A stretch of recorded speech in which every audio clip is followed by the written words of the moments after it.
We are on page number 28, the cop and the anthem. एक और chapter हम देखेंगे आज, कॉप एंड द एंथम। तो पहले इस चैप्टर के बारे में थोड़ा सा हम देख लेते हैं। इस चैप्टर में एक चोर है, चोर, ठीक है। चोर का नाम है सोपी,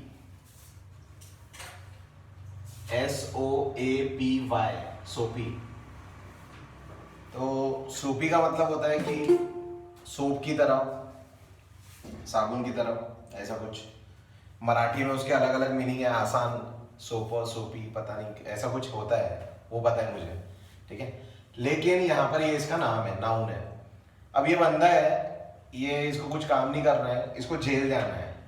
इसको जेल जाने की इच्छा है कि मैं जेल जाऊँ, ठीक है। वहाँ मेरा फ्री में रहना खाना हो जाएगा और टेंशन नहीं रहेंगी, ठीक है। इसकी ऐसी छोटी सी सोच है। तो ये बहुत ट्राई करता है जेल में जाने का, लेकिन फिर आखिरी में जब इसको समझ आता है कि जेल नहीं जाना है, मुझे अच्छी लाइफ लीड करना है और मेहनत करनी है, आगे बढ़ना है, तो उस समय पर इसको जेल हो जाती है। ऐसा जब इसको सब समझ में आ जाता है कि मुझे लाइफ में आगे बढ़ना है, उस समय इसको जेल हो जाती। तो ये आयरनी है, यहाँ पर सार्काज्म है। देखते हैं, शुरू करेंगे पेज नंबर 28। ओ हेनरी ने लिखा है ये चैप्टर। शुरू करेंगे O Henry. 1862 to 1910, William Sydney Porter, an American writer, is better known by his pen name O. Henry. He was a voracious reader since childhood. Underline voracious.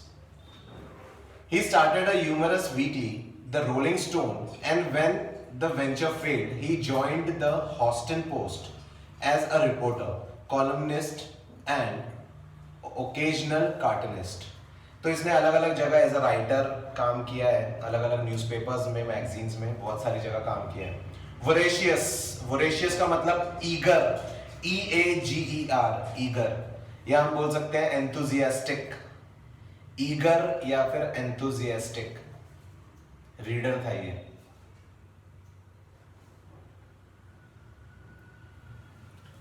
The story Cop and the Anthem is one of the O. Henry's well-known stories. To describe his style of writing, people have often used the term smile with tears, which implies his twisted way of thoughts and endings in almost every story. मतलब ये आपको झकझोर के रख देता है, खुश हो या दुखी हो उनको समझ में नहीं आता, ऐसा। स्माइल विद टीयर्स, ऐसी इसकी यूजुअली रहती है stories. In this story, the main character Soapy is a vagabond, underline vagabond, and a person with criminal background. उसमें वो भी अंडरलाइन कर दो, मेन कैरेक्टर भी अंडरलाइन कर लो। He makes different plans to re-enter the prison as he has no shelter to protect himself from the severe winter. The story ends in an unexpected way. O. Henry has depicted Soapy's futile attempts, underline futile, attempts to get arrested in a very humorous vein, underline vein. Main character को एक और चीज बोली जाती है, ठीक है, और उसको क्या बोलते हैं, किसी को पता है क्या? एक शब्द में। यस, बोलो, एनीबॉडी? लिखो, प्रोटैगनिस्ट। प्रोटैगनिस्ट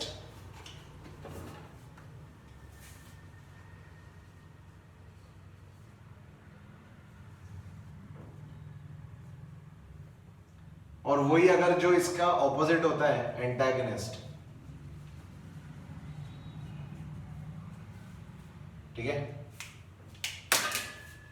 मतलब मेन विलन, मेन हीरो, ऐसा मेन कैरेक्टर, प्रोटैगनिस्ट, एंटागनिस्ट। तो यहाँ पर हम बोल सकते हैं प्रोटैगनिस्ट भी है ये बंदा और एंटागनिस्ट भी है, क्योंकि ये गलत काम कर रहा है, लोगों को तंग कर रहा है, ठीक है। वैगाबॉन्ड का मीनिंग लिखेंगे जिप्सी, जिप्सी, जिप्सी तुमको पता होगा, वॉन्डरर जो घूमते रहते हैं, ढीले ढीले कपड़े पहनते हैं, कुर्ता और पैजामा टाइप का, इधर उधर घूमते हैं, कहीं पर भी जहाँ मन किया वहाँ जाते हैं, नहीं किया नहीं जाते, कहीं पर भी सो जाते हैं और क्या दिन भर फूकते रहते हैं, ऐसा होते हैं जिप्सीज। एंड उसके बाद है फ्यूटाइल, फ्यूटाइल मतलब यूजलेस, यूजलेस या फिर पॉइंटलेस, यूजलेस और pointless. And last is vain, vain का मीनिंग है स्टाइल, STYLE, स्टाइल। आगे, the cop and the anthem is about freedom and confinement, underline confinement. Initially, Soapy feels that there is freedom from miseries and worries in confinement. मतलब prison. Confinement का meaning already दिया है, prison underline कर लो. The notes of anthem transform him from within and he resolves. Underline anthem, underline resolves. To work hard. Soapy faces the irony of fate as the moment he realizes the real freedom lies in the virtuous life, he is taken into confinement. Anthem का मतलब आपको पता है, song, SONG, song, या हम बोल सकते हैं chant, CHANT, chant, song या फिर चैंट, जैसे हम नेशनल एंथम गाते हैं। रिजॉल्व्स, रिजॉल्व्स का मीनिंग लिखेंगे डिसाइड्स, डिसाइड्स।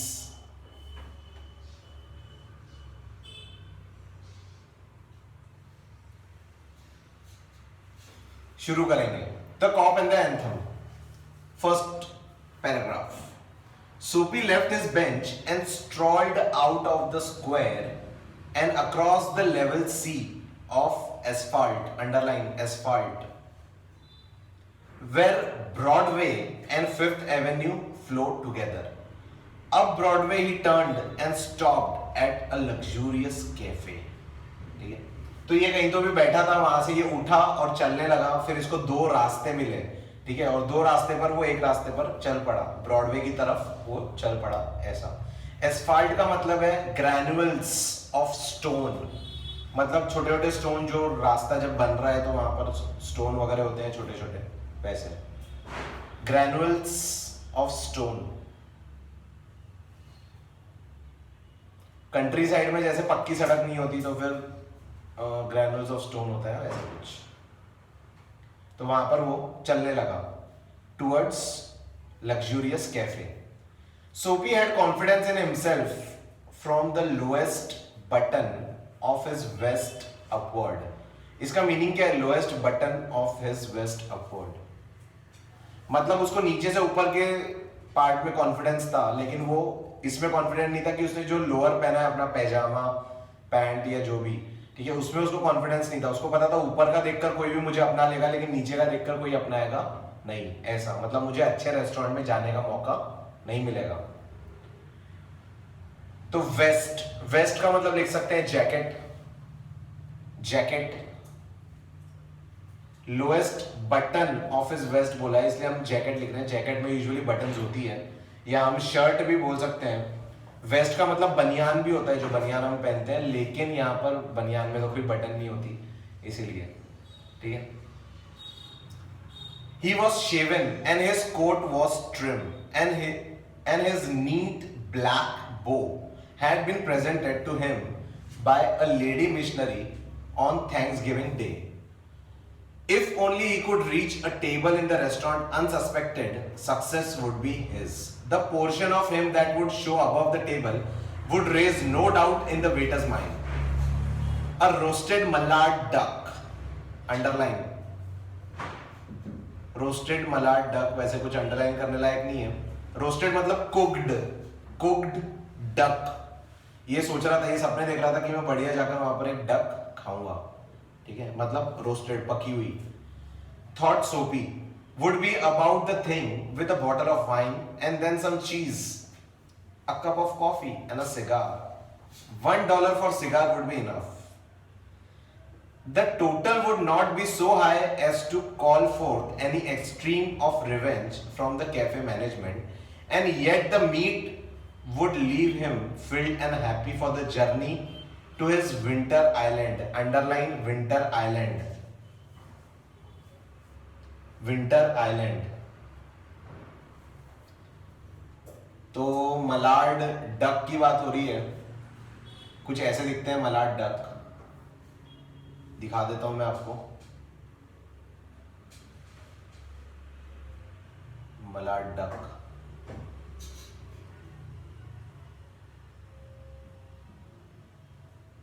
ऐसे होते हैं, ठीक है। मलाड डक, ये फीमेल है, ये मेल है, फीमेल मेल ऐसा। तो उससे सोचा मैं बढ़िया खाऊंगा, यहाँ पर वाइन वाइन पीऊंगा और मेरा पेट भी भरा रहेगा, मैं खुश भी रहूंगा, और इतना बड़ा बिल तो बन ही जाएगा मेरा कि मुझे रेस्टोरेंट वाले जेल भेज दें। इतना बड़ा बिल तो मैं बना ही लूंगा इतनी सारी चीजें खाकर, ठीक है। और खुश भी रहूंगा क्योंकि मैं विंटर आइलैंड जा रहा हूँ। विंटर आइलैंड मतलब क्योंकि वहां पर सर्दी थी, तो सर्दी में उसको बाहर नहीं रहना था, तो वो अंदर जा रहा था अपने जेल में, प्रिजन में। तो विंटर आइलैंड मतलब विंटर आने पर वो अपने आइलैंड पर जा रहा था ऐसा।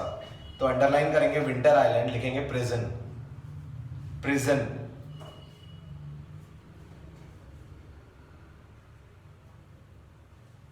थैंक्स गिविंग वहां पर दिया गया है उसका मीनिंग, जहां पर थैंक्स गिविंग में 4th ऑफ थर्सडे नवंबर की बात हो रही है। हर साल 4th ऑफ थर्सडे मतलब 4th थर्सडे, ठीक है, चौथा थर्सडे, जैसे हम लोग मनाते हैं ना अपना अगस्त में फ्रेंडशिप डे, बस वैसे ही है। 4th थर्सडे को मनाया जाता है थैंक्स गिविंग। थैंक्स गिविंग में सब लोग बैठते हैं, घर वाले एक साथ सब एक जगह जमा होते हैं, एक दूसरे को थैंकफुल रहते हैं कि आप जो भी हो मेरे लिए बहुत इंपॉर्टेंट हो, और I am thanking you for it, ऐसा। और फिर उस दिन बहुत फेमस होता है कि ये लोग टर्की या कुछ चीजें खाते हैं, ठीक है। तो उसको उसकी कोई लेडी ने प्रेजेंट किया था, बो वगैरह या जो भी वो पहना था, और वो सोच रहा था कि अब मैं कॉन्फिडेंट हूँ, अगर मैं टेबल तक पहुंच गया तो मैं वहां पर जाके अपना बड़ा सा बिल बना सकता हूँ और खा सकता हूँ, नो डाउट। अब देखते हैं आगे क्या होता है। He was confident, but as Soapy set foot inside the restaurant door, the head waiter's eye fell upon his tattered trousers and decadent shoes. Underline. I fell upon मतलब हम लिख सकते हैं looked at, उसकी आंखें उस पर गई। टैटर्ड का मीनिंग लिखेंगे टॉर्न, TORN, उसके फटे हुए ट्राउजर्स। और डिकेडेंट का मतलब तो लिखा ही है, पुराने शूज, गंदे से शूज थे उसके। जैसी उसकी आंखें उस पर पड़ी तो हेड वेटर ने उसको देख लिया कि यार ये पहले फटीचर है, ये क्या पैसे देगा, इसको आने नहीं देना अंदर, ऐसा।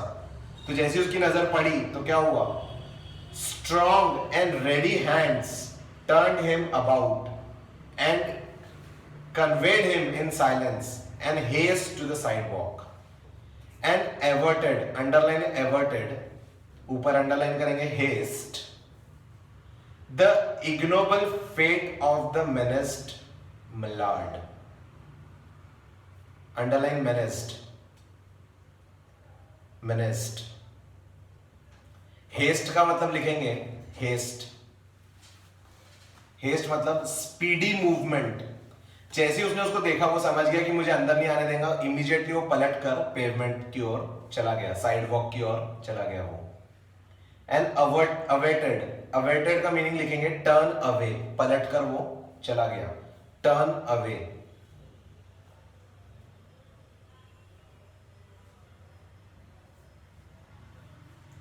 इग्नोरेबल फेट बोला है, किस्मत, डिसऑनरेबल किस्मत, किसकी, उस डक की जो इसको नहीं मिल पाया मतलब इसको मना कर दिया गया आंखों में, या फिर इससे दूर हो गया। तो मेनेस्ड का मतलब लिखेंगे हम फॉरबिडन।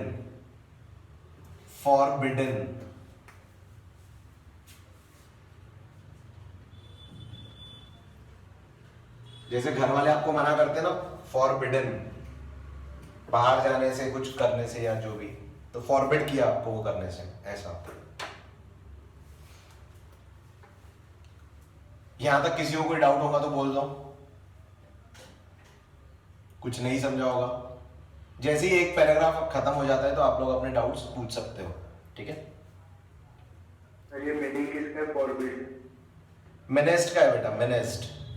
मेनेस्ट का एक और मतलब होता है जो मस्ती करता है, जो शैतानी करता है, who is a threat, THREAT, threat. लेकिन यहां पर इसका मतलब वो नहीं है, यहां पर उसका मतलब फॉरबिडन, जिस जो खाने से रोका गया उसको, ऐसा। फॉरबिडन मलाड, मलाड मतलब डक, डक की बात हो रही है, ठीक है। आगे बढ़ेंगे। सोपी टर्न्ड ऑफ ब्रॉडवे, तो वो उस तरफ चला गया, टर्न्ड ऑफ, उस तरफ वो चला गया, ब्रॉडवे की तरफ। It seem that his route to the coveted island, underline coveted island. Coveted का मीनिंग यहां दिया है ग्रेटली डिजायर्ड, लेकिन वो आइलैंड की बात कर रहा है, उसका विंटर आइलैंड कौन सा है उसका, लिखो prison, prison. To the coveted island was not to be an easy one. Some other way of entering the limbo must be devised. Underline limbo. Limbo का फिर से वही मीनिंग है, प्रिजन। जो ऊपर प्रिजन लिखा होगा उस तरफ एरो कर दो, तो इतना आसान नहीं रहेगा। और उसको ऐसा नहीं करना है कि उसको कोई कतल वतल करके, खून वून करके नहीं जाना है अंदर। उसको सिंपल छोटी मोटी चीज, मैंने कुछ कर दिया, मेरे को उठा के ले जाओ, ऐसा है उसका, ठीक है। Must be devised, underline devised. Meaning लिखेंगे प्लान्ड, कुछ नया प्लान बनाना पड़ेगा जेल जाने के लिए, planned, PLANNED।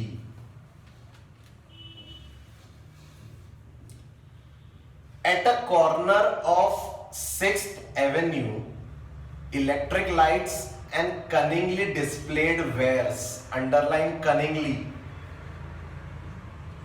underline wears, behind plate glass made a shop window attractive. Soapy took a stone and dashed it through the glass.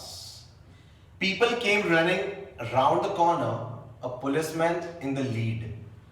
Soapy stood still with his hands in his pockets and smiled at the sight of brass buttons, underline brass buttons.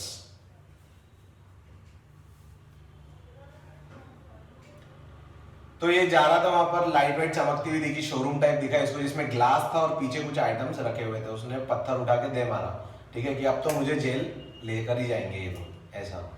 तो cunningly, cunningly मतलब हम यहां लिखेंगे आर्टफुली, आर्टफुली, आर्टफुली। Wears, wears का मतलब है goods, उसके पीछे जो सामान रखा हुआ था, गुड्स।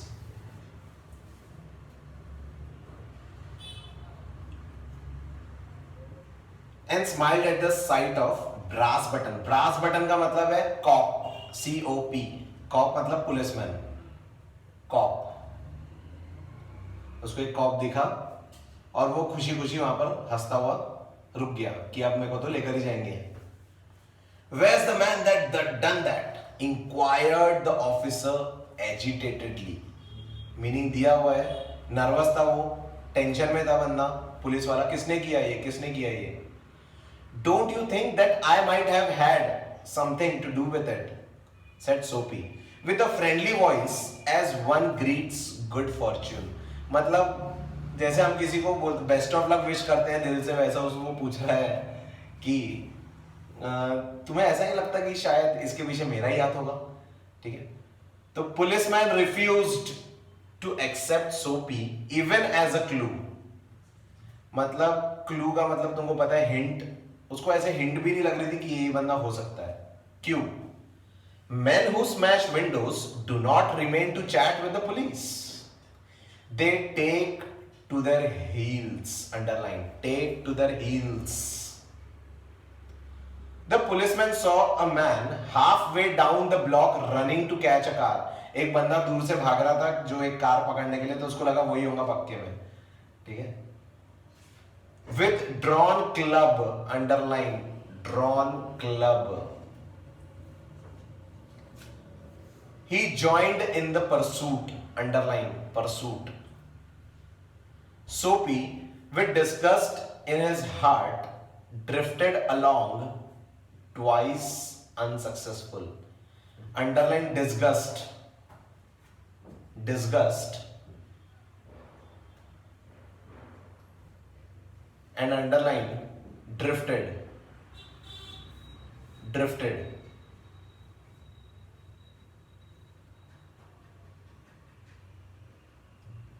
तो सबसे पहले टेक टू देयर हील्स, इसका मतलब है रन, रन।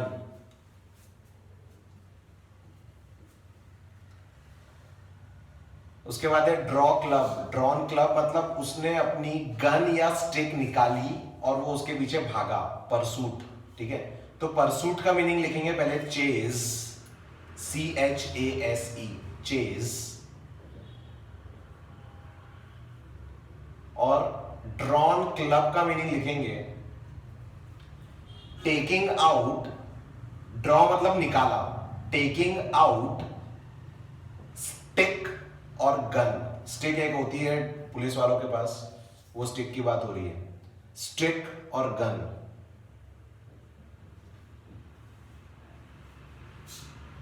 उसके बाद है डिसगस्ट, डिसगस्ट का मीनिंग लिखेंगे डिससेटिस्फैक्शन, वो सेटिस्फाइड नहीं था, डिससेटिस्फैक्शन।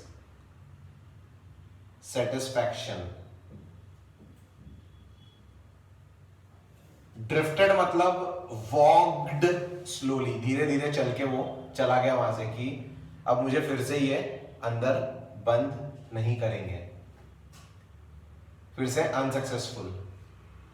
पहले उसका प्लान था कि मैं वहां पर जाके मलाड डक खाऊंगा, वहां पर जाके फिर मुझे बंद कर देंगे, वो नहीं हुआ। अभी फिर इसने पत्थर फेंक के मारा शोरूम में, अभी भी नहीं गया, ठीक है। On the opposite side of the street was a restaurant of no great pretensions, मतलब उससे कोई होप नहीं रखी जा सकती कि बहुत सुंदर सा रेस्टोरेंट था नहीं वो, ठीक है।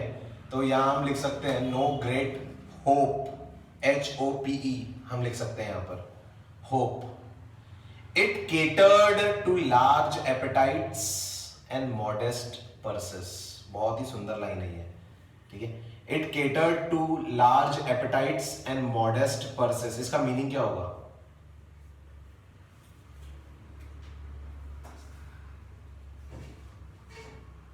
Large appetite, modest purses and catered, catered मतलब सर्व करना, सर्विस देना, ठीक है।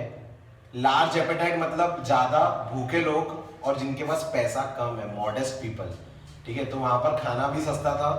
तो हम यहाँ लिखेंगे, एक लाइन का मीनिंग लाइन में लिखना पड़ेगा हमको ऑफ कोर्स, तो थोड़ा सा बड़ा मीनिंग है तो साइड में जगह होगी तो एरो करके ऊपर लिख देना। Served to people, served to people with more hunger but less money, served to people with more hunger but less money। word to word मैंने ये आपको ट्रांसलेशन दिया है, ठीक है। मतलब वहां पर खाना सस्ता था, implies that the food was cheap in that particular restaurant, ठीक है। its crockery and atmosphere were thick, crockery मोटी थी, एटमॉस्फेयर थिक था मतलब काफी सारे लोग वहां थे। Its soup and napery thin, underline napery. Into this place Soapy betook himself, underline betook himself without challenge। At a table he sat and consumed beefsteak, flapjacks, donuts and pie। And then he told the waiter the fact that the minutest coin, underline यहां से पूरा paragraph, minutest coin and himself were total strangers। मतलब सब खाने के बाद उसने बोला कि मेरे पास पैसे नहीं है, ठीक है। नेपरी, नेपरी का मीनिंग लिखेंगे table clothes, table clothes and napkins, table clothes and napkins.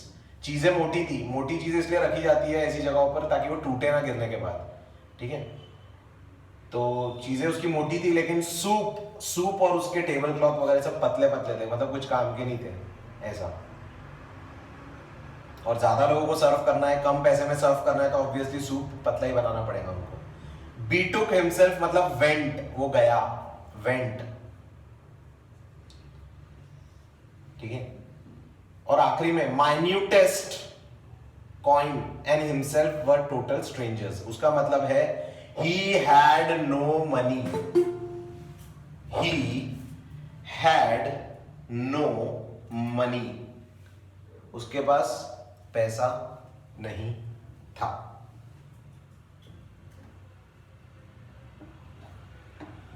Now get busy and call a cop, said Soapy, and don't keep a gentleman waiting. फटाक से जा, पुलिस को बुला के ला और उसको रुकाना मत, मैं आ जाऊंगा फटाक से बाहर, ठीक है, ऐसा। तो फटाक से उसको जाना है अब जेल, बिना टाइम खोटी किए, ऐसा। No cough for you, said the waiter, with a voice like butter cakes and an eye like cherry in the Manhattan cocktail. Hey कौन, ठीक है, उसको कौन बोला और बोला कि तू, तेरे लिए पुलिस की जरूरत नहीं है, हम ही तुझे उठाकर बाहर फेंक देंगे, ऐसा कुछ, ठीक है। तो एकदम प्यार से उसने बोला बटर केक्स की तरह, तुम्हारे लिए जरूरत नहीं है पुलिस को बुलाने की, हम ही तुमको हैंडल कर लेंगे, ऐसा। कौन, अंडरलाइन कौन, कौन उसको बोला जाता है जो होता है कॉन्फिडेंस आर्टिस्ट, जो लोगों को कॉन्फिडेंस में लेकर धोखा देता है, ठीक है, कॉन्फिडेंस में लेकर धोखा देना। तो लिखेंगे कौन का मतलब कॉन्फिडेंस आर्टिस्ट, या हम बोल सकते हैं उसका मीनिंग शॉर्ट में cheat, CHEAT, that person was a cheat, ठीक है। Neatly upon his left ear on the careless pavement, underline careless meaning दिया है very hard. Two waiters pitched Soapy, ठीक है, उसको उठाए और दो वेटर्स ने बाहर उसको फेंक दिए। He arose joint by joint, मतलब वो जब गिर गया था तो एक एक करके वो उठा, मतलब पहले उसने सिर अपना सीधा किया, फिर अपना हाथ ऐसे उठा के रखा, फिर ऐसा रखा, फिर उठा वो पूरा ऊपर तक, ऐसा जॉइंट बाय जॉइंट उसको दिखाने की कोशिश कर रहा है। यहाँ पर आपने देखा होगा ये पूरा जो चैप्टर अभी चल रहा है पूरा मेटाफोरिकल मीनिंग है, एक चीज का मीनिंग दूसरा है, लगभग सेम मीनिंग है, लेकिन बहुत उसको क्रिएटिव वे से लिखा गया है, इसीलिए ये स्टोरी जो है बहुत ज्यादा फेमस है। एक बार तुम खुद से पढ़ोगे तो कुछ भी नहीं समझ में आएंगी ये स्टोरी, ठीक है, नील बटे सन्नाटा, लेकिन स्टोरी बहुत खूबसूरत ढंग से लिखी गई है। तो ये उठा, ही अरोज जॉइंट बाय जॉइंट, तो जॉइंट बाय जॉइंट का मीनिंग लिख सकते हैं अलग अलग पोजीशन बनाते हुए वो उठा, in different positions, in different positions, ये आप लिख सकते हो। Page 29 completed, we are on page 30 now.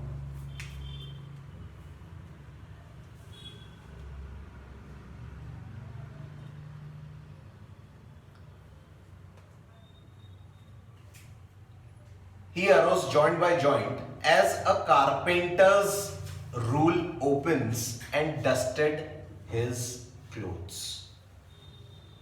Arrest seemed now but an elusive dream. तो उसको लग रहा था अब तो मेरी अरेस्ट हो ही नहीं सकती, मतलब मैं इम्यून हूं, इम्यूनिटी टू अरेस्ट, उसको ऐसा फील हो रहा है कि मुझे कोई अरेस्ट कर ही नहीं सकता, मैं कुछ भी करूंगा तो मुझे कोई अरेस्ट करने ही नहीं वाला। The island, underline island,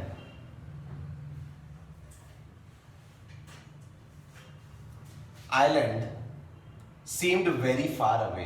The policeman who stood before a drugstore 2 doors away laughed and walked down the street. बाजू में पुलिसमैन खड़ा भी था, उसने उसको देखकर हंस के निकल गया। आइलैंड का मीनिंग अगेन हमारा है प्रिज्म, प्रिजन।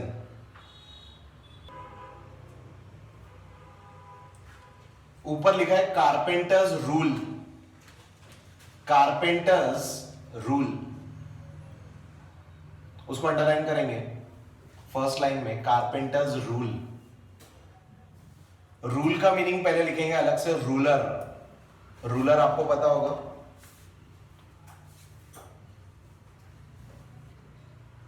रूलर, रूरल अलग होता है, रूरल अलग होता है, ये रूलर जो स्केल है, स्केल, ठीक है। तो मेजरिंग, उसके बाजू में लिख सकते हो आप मेजरिंग स्टिक। एक कारपेंटर जो यूज करता है मेजरिंग स्टिक, ठीक है, उससे इसको कंपेयर किया गया है कि ये धीरे धीरे अपने आप को माप माप के उठ रहा है कि मेरा हाथ ठीक है क्या, मेरी गर्दन ठीक है क्या, अब मैं उठ रहा हूँ, मेरा पैर ठीक है क्या, क्योंकि उसको उठा के पटका है जमीन पर, हार्ड जमीन थी वो, इतना आसान नहीं है उससे एकदम से उठ जाना कि फेंक दिया उठ गए, नहीं वैसा नहीं है, ठीक है। इसीलिए वो अपने आप को देख रहा है कि मुझे कहाँ कहाँ लगी है, वो अपने आप को ठीक से, जैसे कारपेंटर मेजर करता है धीरे धीरे एक एक चीज, वैसे वो आराम आराम से अपने आप को मेजर कर रहा है कि मैं सही सलामत एक पीस में हूं या नहीं, ऐसा हम बोल सकते हैं, ठीक है। आगे, Soapy was seized with a sudden fear that some dreadful enchantment, underline, dreadful enchantment, और ऊपर है seized, seized भी अंडरलाइन कर लो।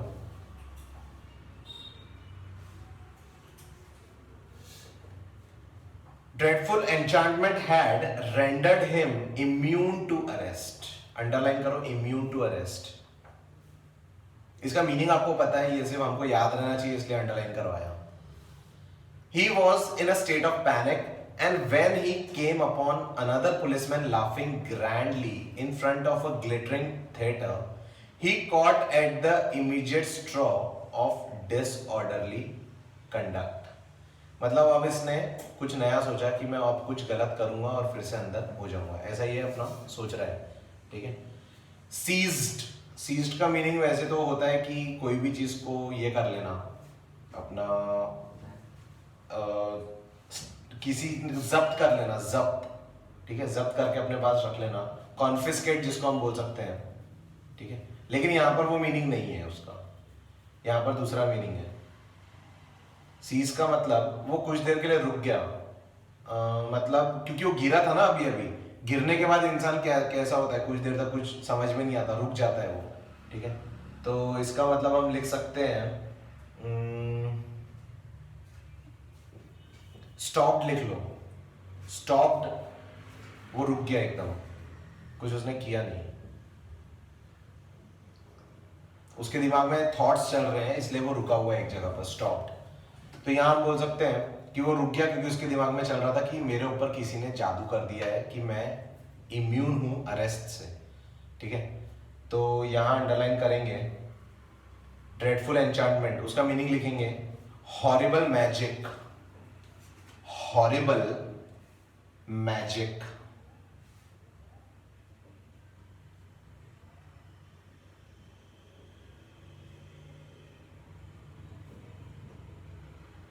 लास्ट थर्ड लाइन में लाउंजिंग वर्ड है, लाउंजिंग, ठीक है, लाउंजिंग है, लाफिंग नहीं है, लाउंजिंग है।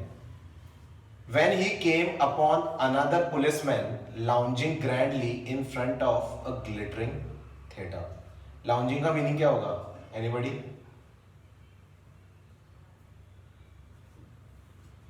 लाउंजिंग, लाउंजिंग का मीनिंग मतलब वहां पर एक हो सकता है पुलिसमैन जो है वो अपना जो भी चीज है वहां पर रखी हुई उस पर आराम से ऐसा लेटा हुआ है, ठीक है, लाउंजिंग उसी को बोलेंगे। लाउंज आपने देखे होंगे, रेस्टोरेंट्स एंड लाउंज वगैरह, जहाँ पर लाउंज में इंसान लोग थोड़ा रेस्ट वेस्ट करते हैं, उस टाइप से, ठीक है। तो यहाँ आप लिखेंगे यस, रिलैक्सिंग, रिलैक्सिंग लिख लो, lounging means relaxing, relaxing.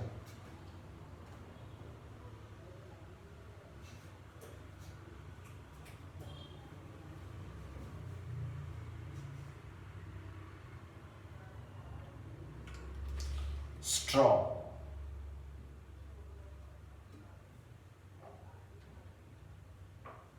He caught at the immediate straw of disorderly conduct.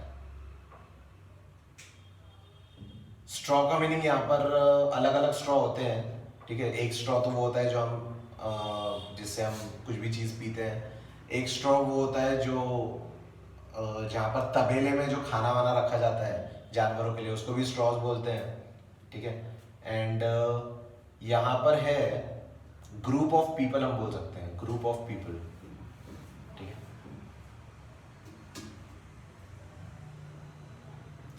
कुछ लोग उसको दिखे वहां पर जो शायद कुछ फालतू काम कर रहे थे, ठीक है।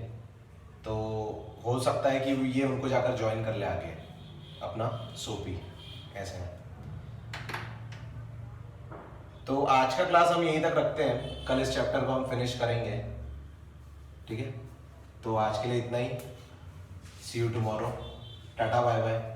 कोई डाउट हो तो रुक सकते हैं, बच्चे पूछ सकते हैं, ठीक है। बाय।